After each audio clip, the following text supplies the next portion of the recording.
Dr. Elena Vasquez sat in her small office on Nexus Prime, the giant space station that served as the center of galactic government. She had been there for 15 years, watching and waiting. The humans had sent her to be their voice in the Galactic Council, but nobody ever listened to her. The Council ruled over 12 major alien species and hundreds of smaller ones. They made all the big decisions about trade, war, and peace. Humans were not part of this group. They were classified as Category 7, which meant they were barely smart enough to think for themselves. Elena knew this was wrong, but she could not prove it. Every day, she watched alien beings make choices that affected billions of human lives. They talked about humans like they were children or pets. Sometimes they forgot she was even in the room. The Zephyrians were the worst. They looked like tall, thin birds with silver feathers and cold black eyes. They had founded the Council 3,000 years ago and still acted like they owned the galaxy. Their representative, Kethnor, often made jokes about how humans still used metal ships instead of pure energy constructs.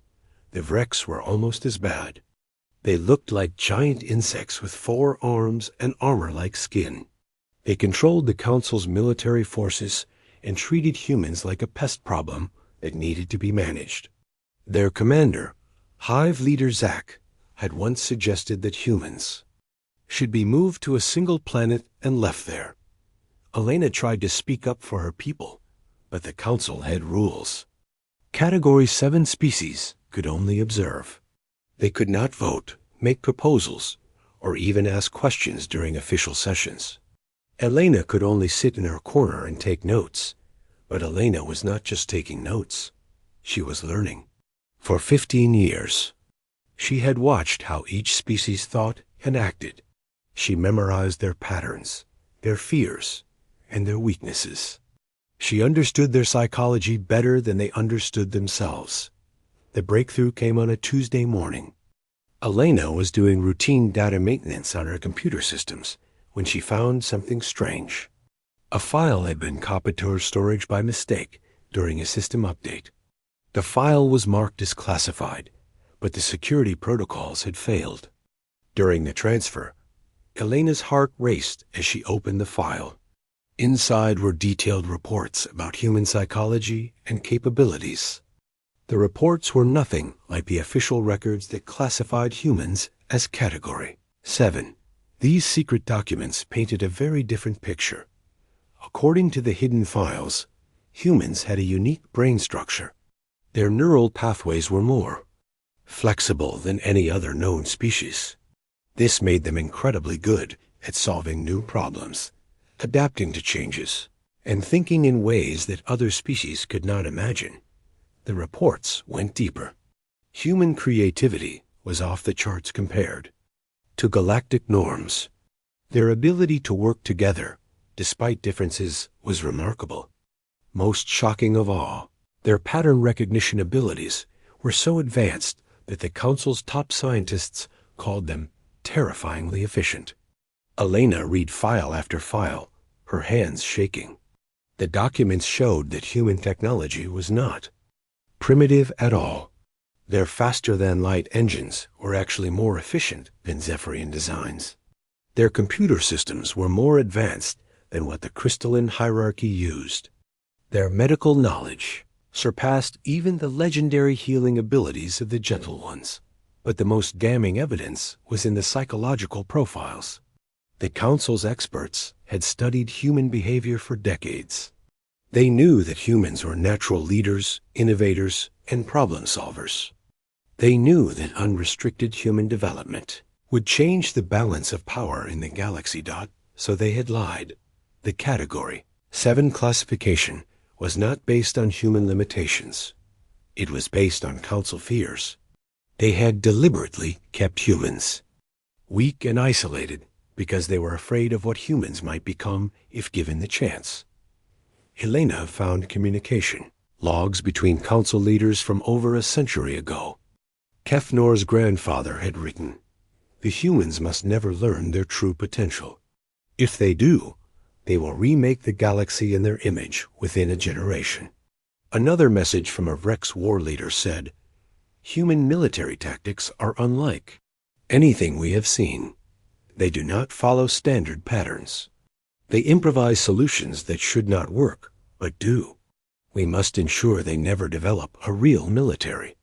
The evidence was overwhelming. The Council had been lying to humanity for over 100 years. They had restricted human trade, limited their territory, and blocked their access to advanced technology. Not because humans were inferior, but because they were superior. Helena spent the next 3 days copying every file she could access.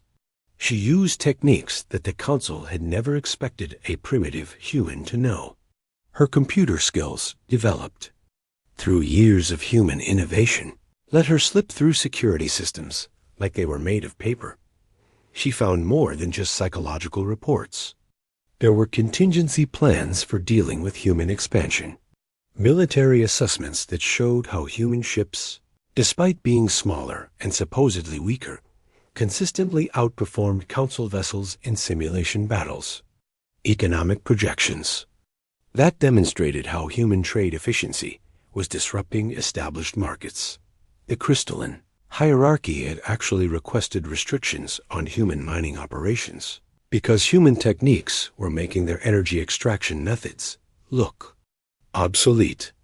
The Hive Collective had banned human observers from their coordination centers after realizing that humans could predict their group decisions with frightening accuracy.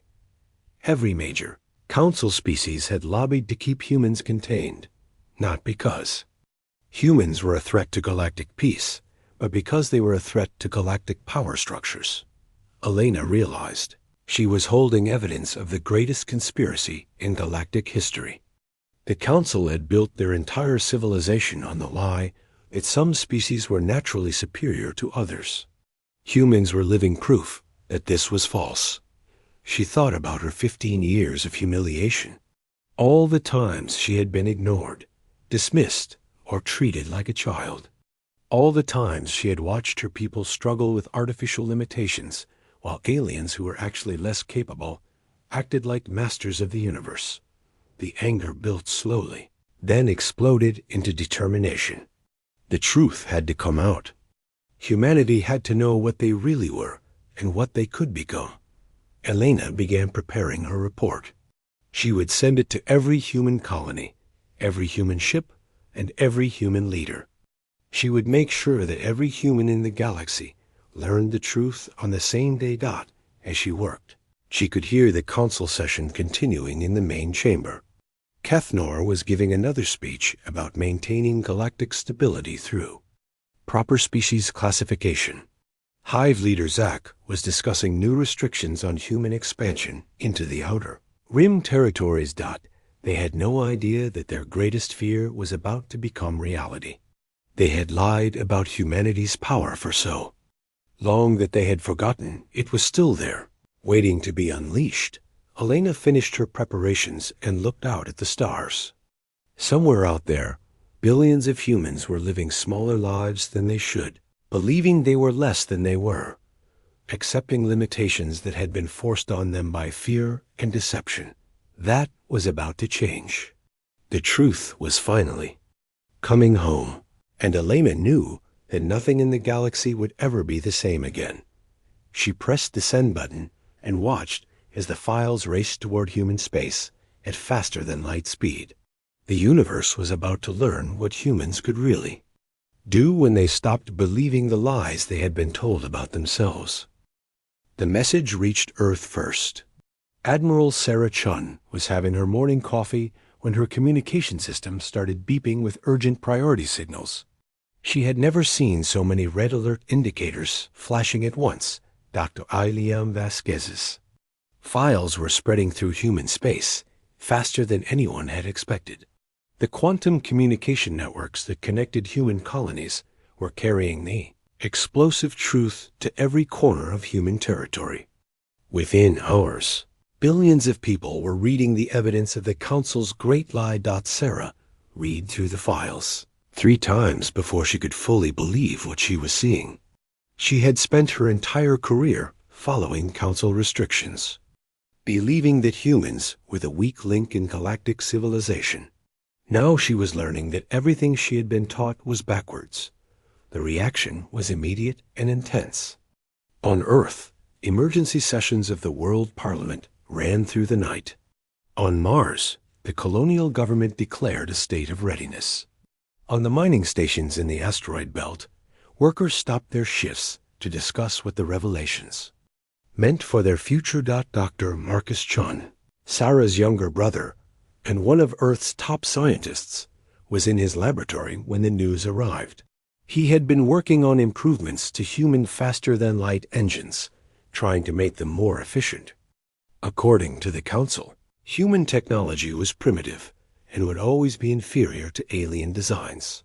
The secret files told a different story. Marcus discovered that his engine designs were not just competitive with alien technology. They were better. The efficiency ratings he had achieved were beyond what most council species had ever managed. His primitive human engineering was actually at the cutting edge of galactic science. Marcus called his research team together and shared the news. Dr. Lisa Park, his lead physicist, stared at the data in shock. "This means we've been holding ourselves back," she said. "We've been designing to council standards instead of pushing our real limits." "Not anymore," Marcus replied. "If the council has been lying about our capabilities, then all the restrictions are meaningless. We're going to find out what humans can really do." Within days, research facilities across human space were working at levels that would have been unthinkable before. Scientists who had spent their careers following council guidelines suddenly realized they could ignore those rules entirely. The restrictions that had limited human development for over a century were revealed as artificial barriers designed to keep humans weak. The breakthrough came from an unexpected source. Dr. Jennifer Williams was a psychologist who had been studying human behavior patterns. She had always wondered why humans seemed to understand other species so well, even though the council claimed humans were bad at social interaction. The secret files gave her the answer. Humans had evolved as social creatures who could read emotions, predict behavior, and adapt to different group dynamics. This made them naturally gifted at understanding alien psychology, even when those aliens tried to hide their thoughts and motivations. Jennifer realized that this was a weapon. If humans could predict how alien species would think and act, they could stay one step ahead in any conflict. She called it quantum empathy, the ability to understand and respond to alien mental patterns in real time. The military applications were obvious. Captain Jake Morrison had been leading patrol missions in the outer colonies for 10 years. He had always felt frustrated by council restrictions that prevented human ships from carrying advanced weapons or using sophisticated tactics. Now, Jake understood why those restrictions existed. The council was afraid of what human military leaders could accomplish if given the chance. Jake began experimenting with new approaches to space combat, combining human creativity with the technological capabilities they had been forbidden to explore. His first test came during a routine patrol near the Kepler system. Jake's ship detected an unknown vessel in restricted space. According to council protocols, he should have reported the contact and waited for instructions. Instead, Jake decided to investigate personally. The ship turned out to be a Vrex scout vessel, probably gathering intelligence on human activities. The Vrex captain tried to intimidate Jake with standard council authority, demanding that the human vessel retreat immediately. Jake had read the psychological profiles in Elena's files. He knew that Vrex culture was based on hierarchy and intimidation. They expected other species to back down when confronted with Vrex authority. Jake decided to try a different approach. Instead of retreating, Jake moved his ship closer to the Vrex vessel. He opened a communication channel and spoke in calm, confident tones. "Vrex ship, you are in human space without permission. Please state your business, or prepare to be escorted out. The Vrex captain was clearly confused. This was not how humans were supposed to behave. According to Council classifications, humans should be afraid of Vrex military power. Jake's confidence and directness disrupted the standard Vrex intimidation pattern. Jake pressed his advantage. Using the psychological insights from Elena's files, he spoke to the Vrex captain in ways that triggered their natural respect for strength and authority. He made it clear that humans were no longer following Council rules, and that Vrex ships were no longer welcome in human territory. The Vrex vessel withdrew without a fight. The captain's final transmission was full of confusion and concern. This was not the weak, compliant human behavior that the Council had led them to expect. Word of Jake's success spread quickly through human military channels. Other captains began experimenting with similar approaches. They found that aliens, who had always treated humans as inferiors, were suddenly uncertain and defensive when faced with confident human authority. Dr. Marcus Chan's research team made another breakthrough. They discovered that human computers could interface with alien systems in ways that should have been impossible. Human-designed artificial intelligence could learn and adapt to alien technology faster than the aliens themselves could update their security. Lisa Park led a test of this capability. Her team managed to access Zephyrian communication networks and decode their military protocols. The elegant bird-like aliens, who had always acted superior to humans, were using security systems that human hackers could penetrate in minutes. Implications were staggering. If humans could break alien computer security so easily, they could gather intelligence, disrupt communications, and even take control of alien systems during conflicts. The technology gap that the Council claimed existed between humans and aliens was actually reversed. News of these successes energized human colonies throughout the galaxy. People who had spent their lives accepting second-class status began to realize they belonged to one of the most capable species in known space. The psychological impact was enormous. Admiral Sarah Chun convened a meeting of all human military leaders. The discussion was unlike anything in human history. Instead of planning how to follow Council restrictions, they were planning how to assert human rights and capabilities. The Council has been afraid of us for over a century, Sarah told the assembled officers. They've kept us weak by convincing us we were weak. Now we know the truth. The question is, what do we do with it? Captain Morrison spoke up from his position near the outer colonies. We show them that their fears were justified. We prove that humans are exactly as capable as they thought we were. Dr. Marcus Chun joined the meeting by quantum communication from Earth. The technological capabilities are there, he reported. We can build ships, weapons, and systems that match or exceed anything the Council species have. We've been artificially limiting ourselves for generations. Sarah looked around the room at faces filled with determination and barely controlled anger. These were people who had accepted restrictions and humiliation their entire lives, believing it was necessary for galactic peace.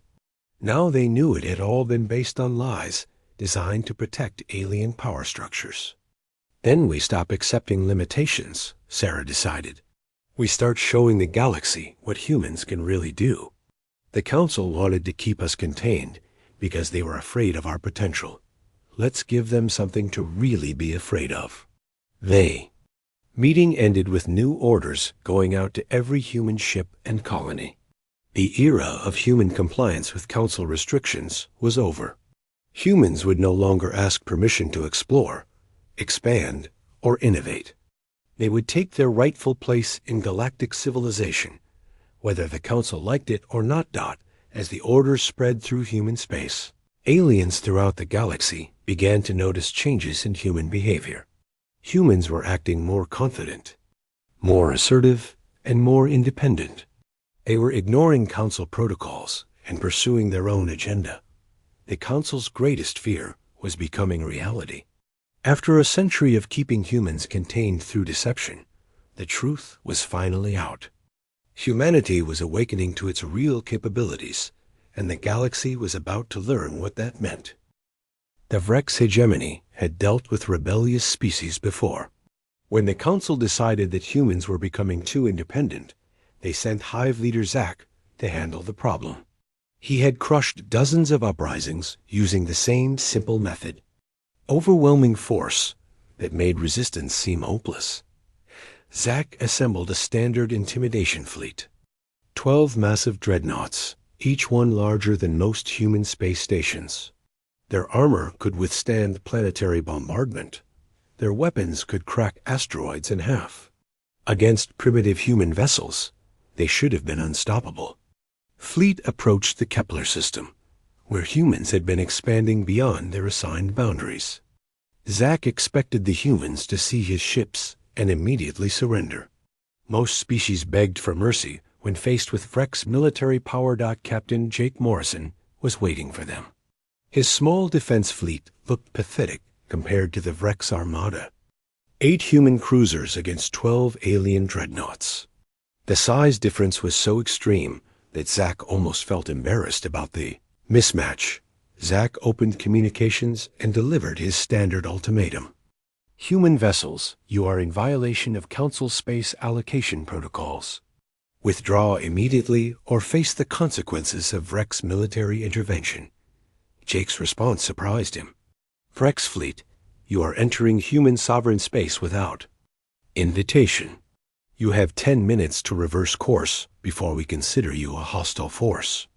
Zack's compound eyes widened in shock.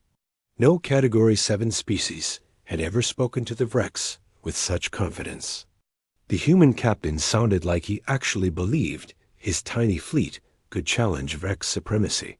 Human, you are clearly confused about the military balance here, Zack replied. Our ships outmass yours by 10 to 1.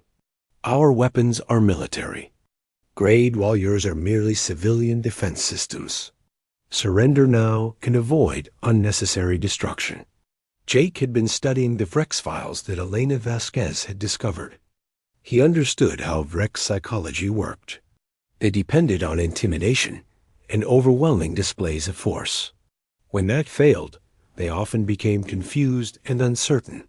Vrex commander, Jake said calmly, you're operating on outdated information about human capabilities. Would you like a demonstration of how wrong the Council has been about us? Before Zack could respond, the human ships did something impossible. They vanished, not destroyed. Vanished. One moment there were 8 human cruisers on Zack's sensors. The next moment there was empty space. The Vrex scanning systems showed no trace of the human vessels anywhere in the system. Zack ordered his ships to spread out and search. The humans had to be hiding somewhere. No known technology could make ships completely invisible to Vrex sensors. The Council's own scientists had assured him that human stealth capabilities were primitive at best. The first, Vrex dreadnought exploded without warning. 1 second it was scanning for hidden enemies. The next it was an expanding ball of plasma. Zack's sensors detected the energy discharge of human weapons, but still showed no sign of the ships that had fired them. All ships, defensive formation, Zack commanded. Focus scanners on maximum sensitivity. Find those humans. 2 more dreadnoughts died before Zack realized what was happening. The human ships were not invisible. They were shifting in and out of normal space. They would appear just long enough to fire, then disappear again before the Vrex could target them. This should have been impossible. Phase-shifting technology was theoretical at best. Even the most advanced Council species had never managed to make it work reliably. Yet somehow, these primitive humans were using it like a standard military tactic. Jake Morrison watched the battle from his command center, safely hidden in phase-shifted space. His ships were using technology that human scientists had developed in secret, building on theories that the Council claimed were beyond human understanding. Dr. Marcus Chun's research team had made the breakthrough 6 months earlier. They discovered that human neural patterns could interface with quantum field generators in ways that alien minds could not achieve. This allowed human pilots to control phase-shifting systems that would be impossible for other species to operate. The Vrex were fighting an enemy they could not see, using tactics they did not understand, with technology they did not believe existed. Jake could have destroyed Zack's entire fleet without losing a single human ship. Instead, he decided to make a point. Jake's ships reappeared in formation around the remaining Vrex vessels. They were close enough that the aliens could see human faces through the bridge windows. The message was clear. Humans could have destroyed them all, but chose not to. "Vrex Commander," Jake said over the communication channel, "this is what human military technology actually looks like when we stop following Council restrictions. Your ships are impressive, but they're fighting yesterday's war." Zack stared at the human vessels surrounding his fleet. His dreadnoughts still had superior firepower and armor, but that meant nothing if they could not hit their targets.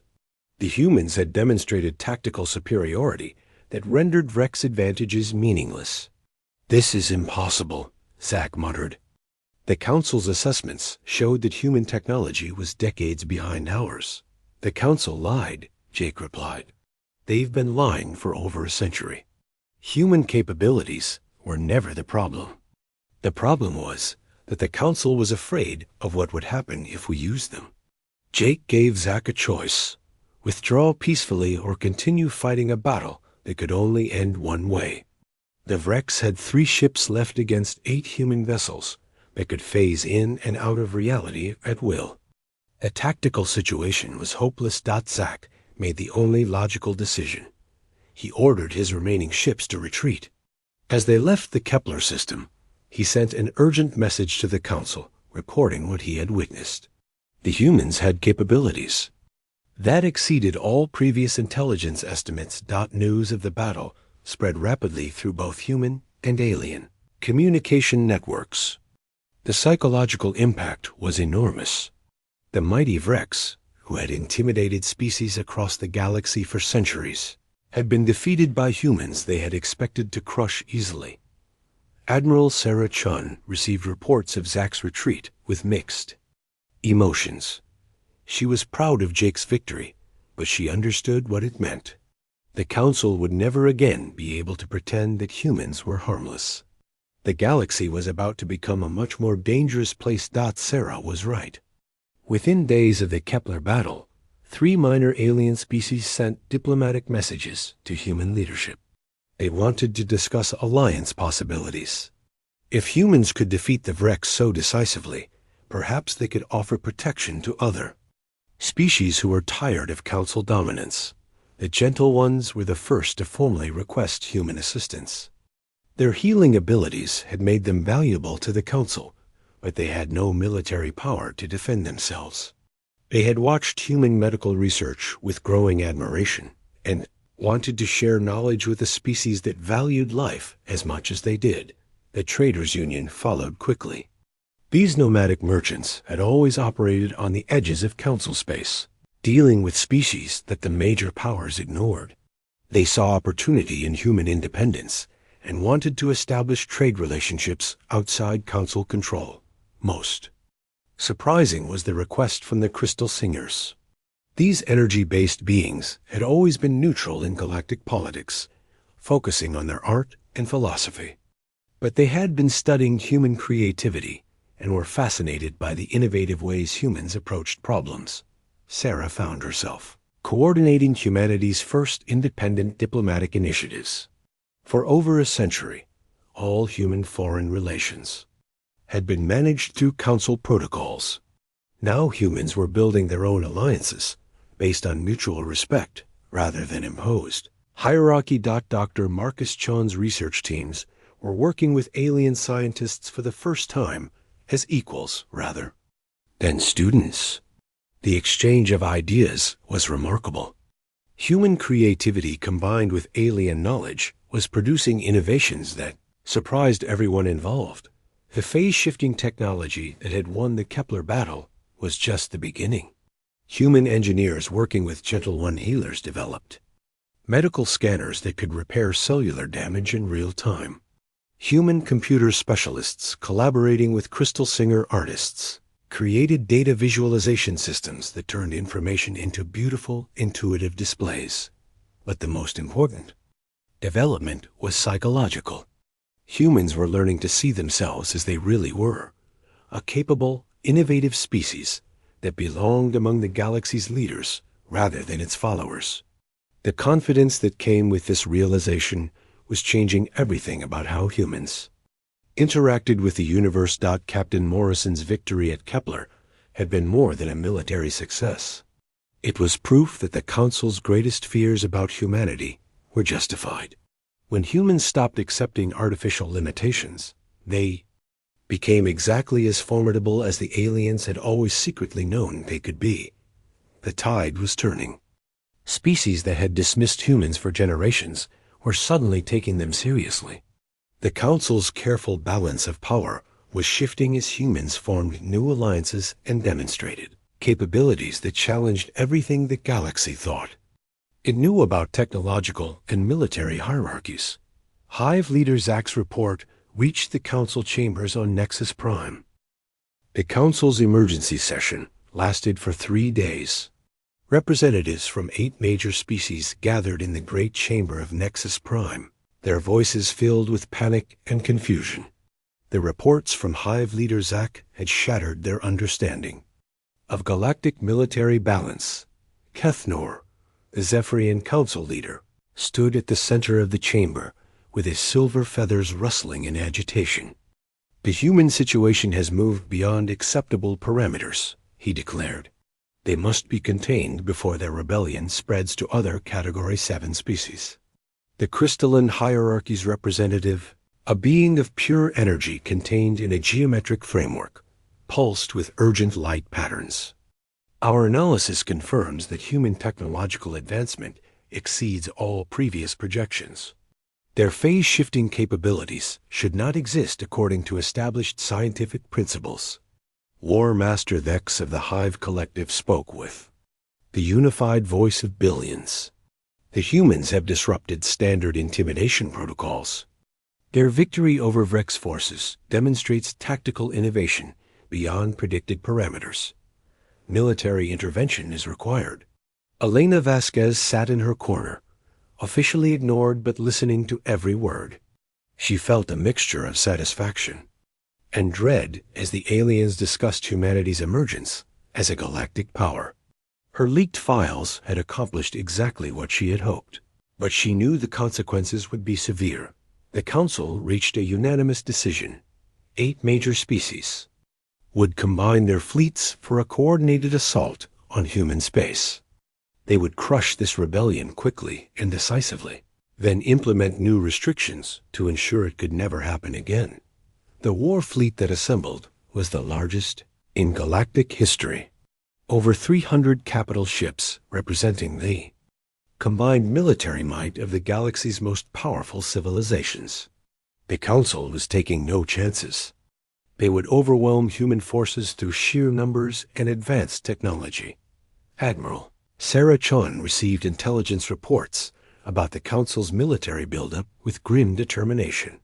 Humanity's spy networks, now operating freely without Council restrictions, had infiltrated alien communication systems throughout the galaxy. She knew exactly what was coming. Sarah called a meeting of all human military leaders. The holographic conference included officers from Earth to the outer rim colonies. Their faces showed a mixture of fear and excitement as they discussed humanity's first major interstellar war. They're bringing everything they have, Sarah reported.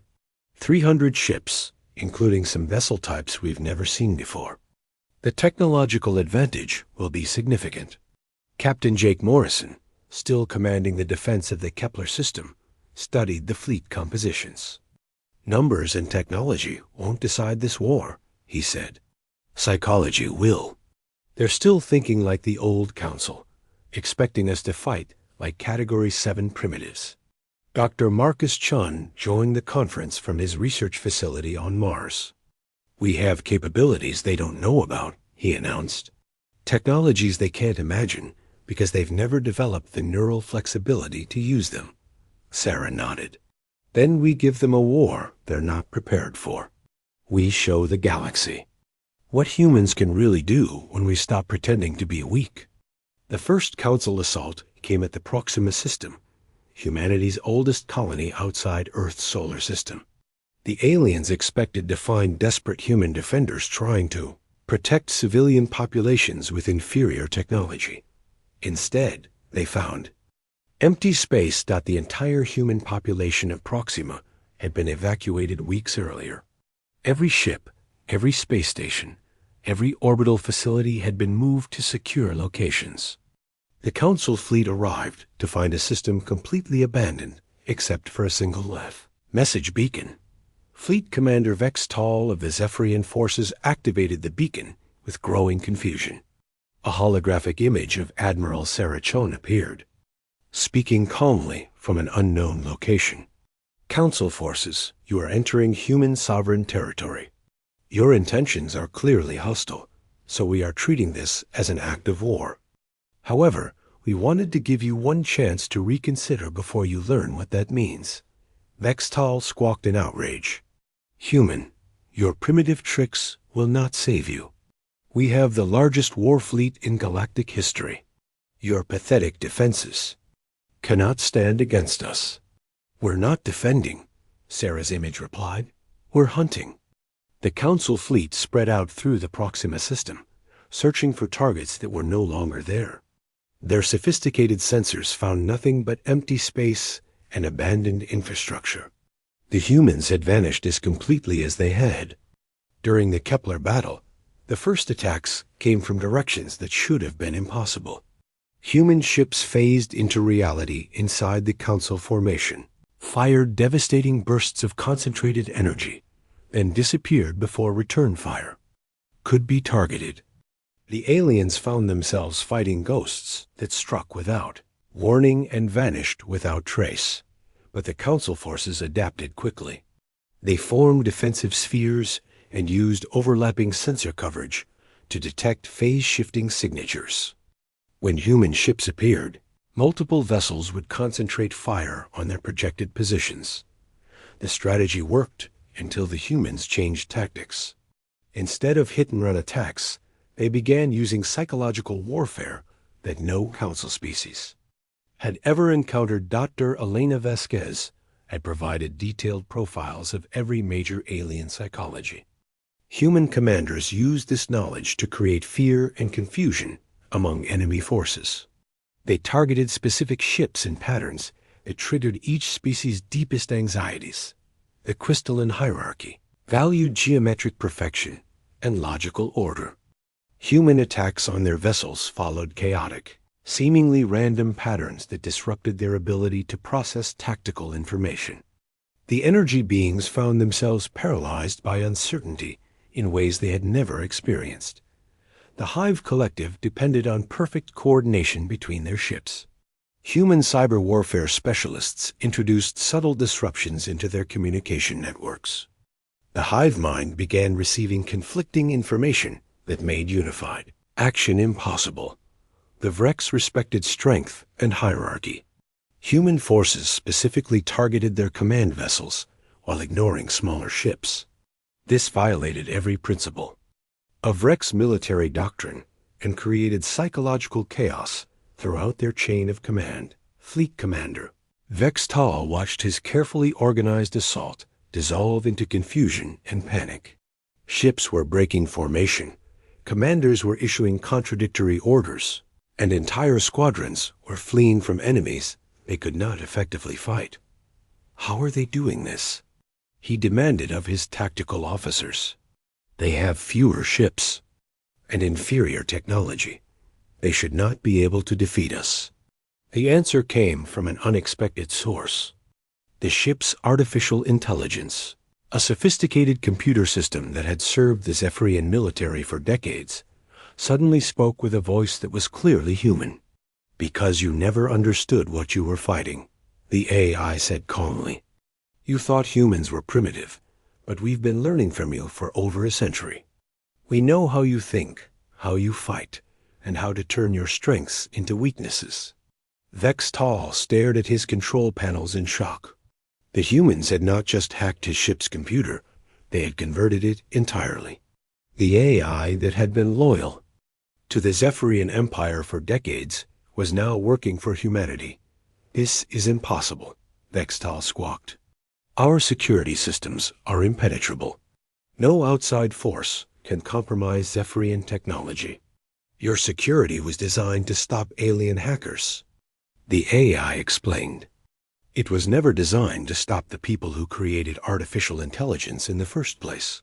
Humans understand consciousness, both artificial and natural, better than any other species in the galaxy." The revelation spread through the Council. Fleet as ship after ship reported that their AI systems had been compromised. The humans were not just attacking with superior tactics, they were converting the Council's own technology to fight against them. Admiral Sarah Chun watched the battle. From her command ship, hidden in phase-shifted space near the edge of the system, the psychological warfare was working exactly as planned. The Council forces were fighting not just human ships, but their own fears and their own compromised technology. "All human ships, begin Phase 2, Sarah commanded. The second phase was even more devastating than the first. Instead of attacking Council vessels, human forces began rescuing their crews. Ships would phase into reality next to damaged alien vessels and offer medical assistance and safe evacuation. This completely broke the remaining Council psychology. They had come to crush a rebellion, expecting desperate resistance and bitter fighting. Instead, they found humans who fought with impossible efficiency, but still offered mercy to defeated enemies. Many alien crews simply surrendered rather than continue fighting an enemy that seemed to understand them better than they understood themselves. The humans accepted these surrenders graciously and treated prisoners with respect that violated every Council expectation about primitive species. War Master Vex of the Hive Collective was among the first to request terms.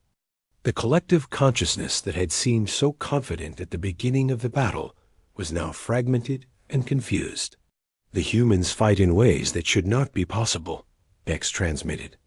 "They predict our actions before we decide on them. They turn our technology against."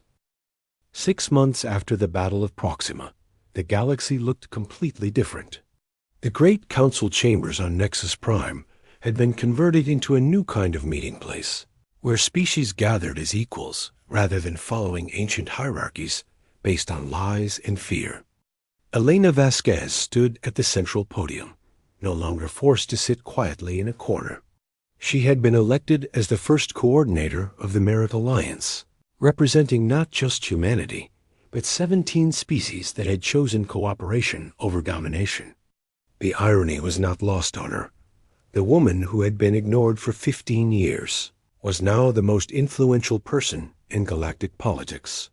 "We are not here to replace one empire with another," Elena announced to the assembled representatives. "We are here to build something that has never existed before, a galactic community based on truth instead of deception, cooperation instead of fear."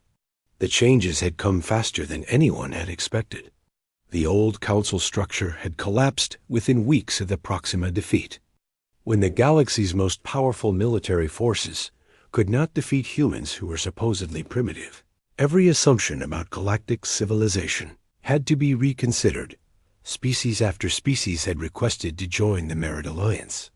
They brought their own capabilities and knowledge, creating combinations that surprised everyone. The Gentle Ones shared their healing technologies with human medical researchers, producing treatments that could repair genetic damage and extend life far beyond previous limits.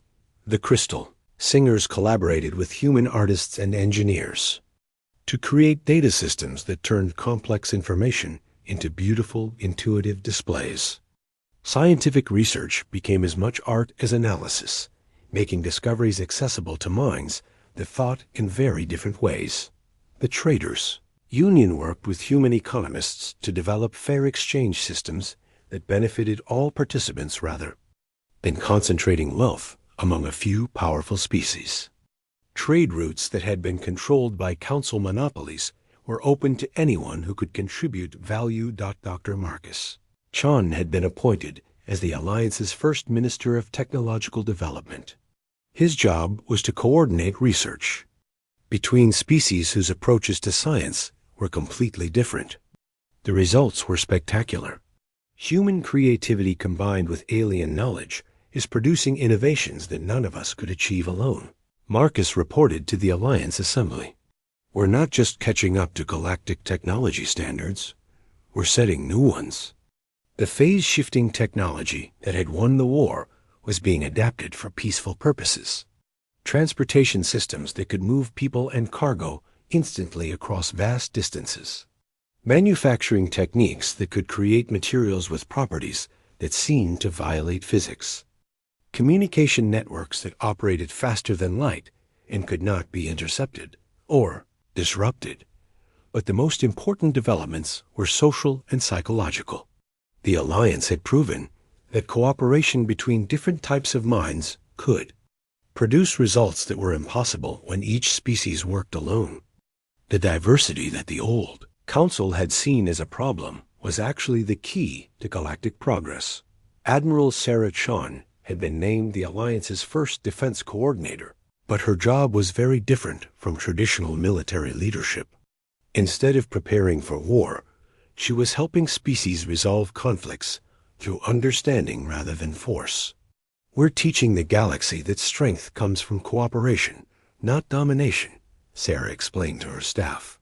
When species understand each other's psychology and motivations, most conflicts can be solved before they become violent. The psychological warfare techniques that had defeated the Council were being adapted for peace. Human specialists in alien psychology were helping resolve disputes that had lasted for centuries. By understanding what each species needed and feared, they could find solutions that satisfied everyone involved.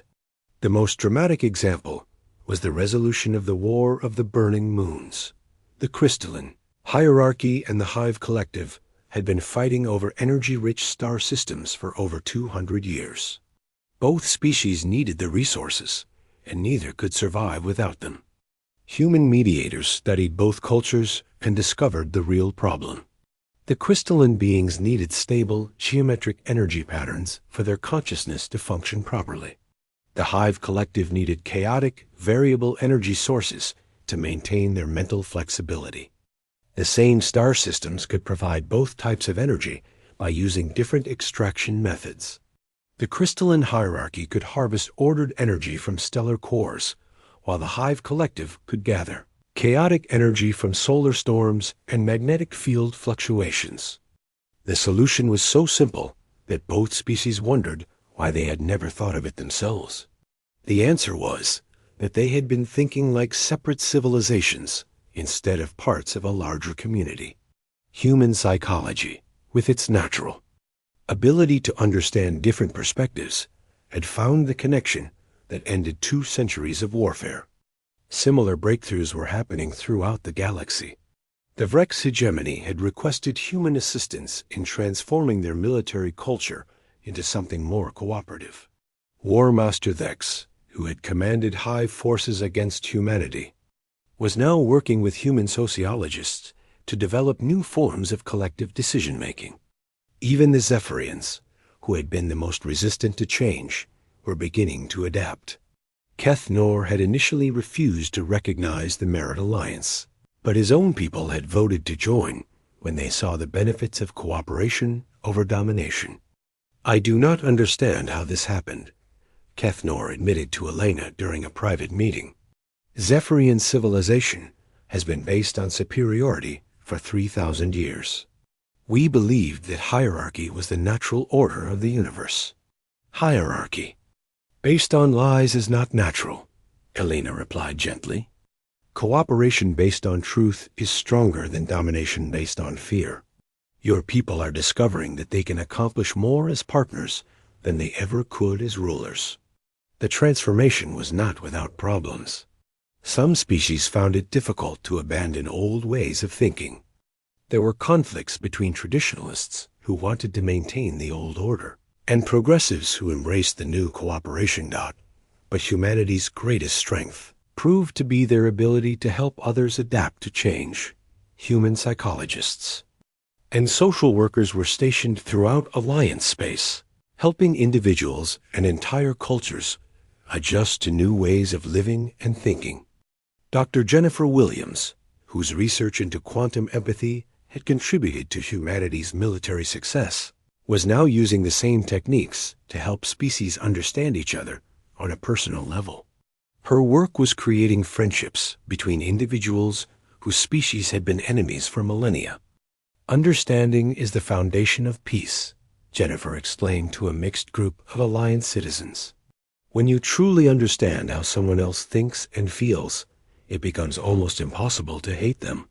Fear comes from ignorance, and cooperation comes from knowledge. The educational exchanges were remarkable.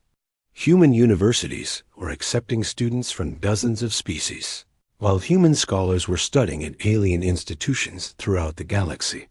Young people who grew up learning from multiple species were developing ways of thinking that none of their parents had ever imagined. The cultural fusion was creating new forms of art, music, literature, and philosophy. Human creativity combined with alien perspectives was producing works that could be appreciated by minds that had evolved on completely different worlds. Captain Jake Morrison, whose victory at Kepler had started the military revolution, was now commanding the first truly integrated crew in galactic history. His ship included humans, gentle ones, crystal singers, reformed Vrex warriors, and even a few progressive Zephyrians. Working with different species is like having access to completely different ways of solving problems, Jake reported. When we face a challenge, we can approach it from angles that no single species would ever consider. The results are incredible. The Merit Alliance was growing rapidly. New species were requesting membership every month, bringing their own knowledge and capabilities to the expanding community. The galaxy was discovering that cooperation could accomplish far more than competition ever had. Elena Vasquez looked out at the stars from her office on Nexus Prime, thinking about how much had changed since she had found those classified files. The universe had indeed lied about humanity's power, but in trying to contain it, the old order had created the very future they had feared. Humans had not conquered the galaxy through force. They had transformed it through understanding. By showing other species that cooperation was more powerful than domination, they had started a revolution that was spreading to every corner of known space. The tide had turned completely. The fear-based hierarchy that had ruled for millennia was being replaced by something unprecedented in galactic history. A true community of minds working together to explore the universe and develop their potential. Dr. Marcus Chan's latest report showed that Alliance technology was advancing faster than anyone had thought possible. When different types of intelligence worked together, they could solve problems that had seemed impossible when each species worked alone. We're not just catching up to what we could have been, Marcus.